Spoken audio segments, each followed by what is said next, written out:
In this tutorial, I am going to show you how to block someone on TikTok. Begin by opening the TikTok app on your mobile device. Find the user you want to block by tapping on their username in the For You page or by entering the username into the search bar.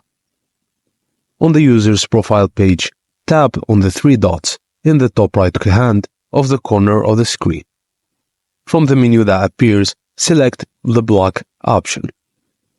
A warning message will appear. Read it carefully, and then tap block again to confirm.